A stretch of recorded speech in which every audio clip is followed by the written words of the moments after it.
Stalin was master of the economic plan, a tyrant who tolerated no failure and no criticism.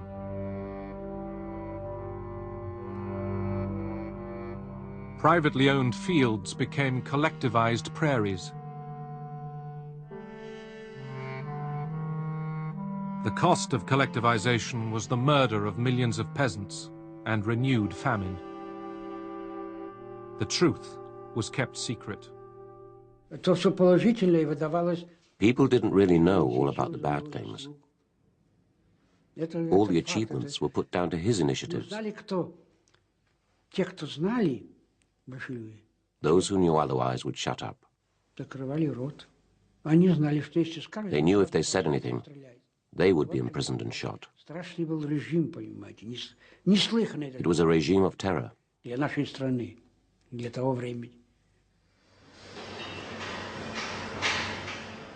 This was socialism in one country.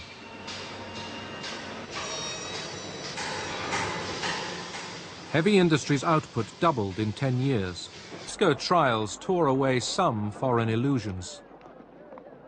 Stalin's Soviet Union was revealed as a police state, not a workers' paradise. But even in America, thousands stayed loyal to the communist dream. In the 1930s, Moscow called for a popular front of the left against Hitler and fascism. Within the shadow of the giant skyscrapers, the red cohorts of communism gather at historic Madison Square. Fighting the spread of fascism became the great cause for socialist and communist alike.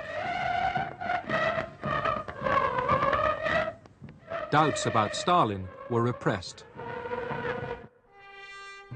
И эти люди, лишенные совести и чести, люди с моралью животных, имеют наглость призывать к уничтожению великой русской нации. Немецкие захватчики хотят иметь истребительную войну с народом СССР. Что же, если немцы хотят иметь истребительную войну, они ее получат. Stalin already looked beyond victory. He told the British that post-war Soviet boundaries must include the Baltic states and part of Poland. I don't think FDR was capable of conceiving of a man of such profound iniquity, coupled with enormous strategic cleverness, as Stalin. He had never met such a creature.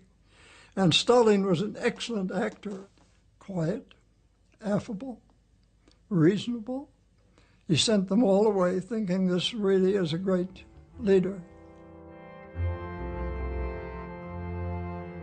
The Allies agreed that post-war Eastern Europe would be a Soviet zone of influence. Stalin would annex Eastern Poland. As compensation, the Poles would get a slice of Eastern Germany. Poland was offered no choice. Together, the Big Three mapped out the future. He was a very shrewd negotiator. He doesn't look you in the eye. He's just sort of smoking. He was a chain smoker. And he was just sort of smoking, and you think that probably he's not listening, you know. Then all of a sudden, he would raise his fingers. A terrible mistake. Stalin confirmed that his troops were ready for war with Japan. But the day before the conference, America had successfully tested an atomic bomb. President Truman, after consulting with the British and with his own military advisors, decided that he would tell Stalin that we had a powerful new weapon without identifying it as a nuclear weapon. Truman repeated what he was saying about the new weapon. He thought Stalin didn't hear or didn't understand him. Stalin said, "Okay, thank you for the information." There was some question amongst the Americans as to whether Stalin had really understood what Truman was saying. As we now know, they knew all about the Manhattan Project through espionage and their own agents.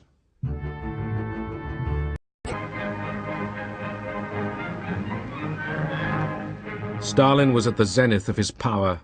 His colleagues felt terror in his presence. Russian diplomats, like all other Russian officials or party members or whatever, lived in terror of the great man, and justifiably so, because if they gave unpopular advice, they might find themselves in a concentration camp or with a bullet in the back of their heads. It wasn't very easy to give good advice to Stalin. It was unpalatable. Он сидел такой веселый, настроение у него хорошее, рядом сидел с ним. Stalin was cheerful and in high spirits. At his side were the main guest, the interpreter, and Soviet guests too. Вроде и гости, все так. И когда раздавали официанты там какой-то... The waiters came in with the main course. То I think it was turkey. То один официант, когда наливал... One of them, whilst he was pouring the sauce, dropped some red liquid on Stalin's sand-colored jacket. На этот китель, да? Красный такой, жидкость, это самый сок красный, да? И этот он как струйка крови, знаете, так потекла по всему этому красивому, нарядному, торжественному мундиру. They were in a state of shock about what would happen, because the stains looked like drops of blood. Замерли в испуге, что будет вообще. But Stalin didn't react. He continued to talk with his neighbor.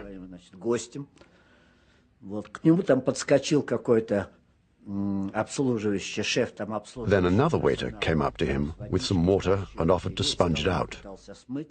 But Stalin said, no, no. And he was absolutely calm. Просидел совершенно спокойно. Все, значит, увидели. People saw that things seemed to be okay. Everyone began eating again, and the routine continued. Спокойно до конца и просидел.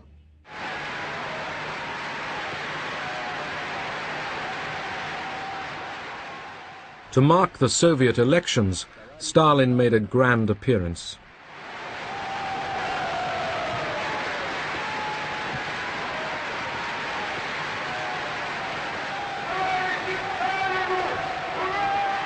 To his exhausted people, he promised no rewards, but only more effort, more 5-year plans for heavy industry. Then, in cloudy words, he warned that capitalism and imperialism made future wars inevitable.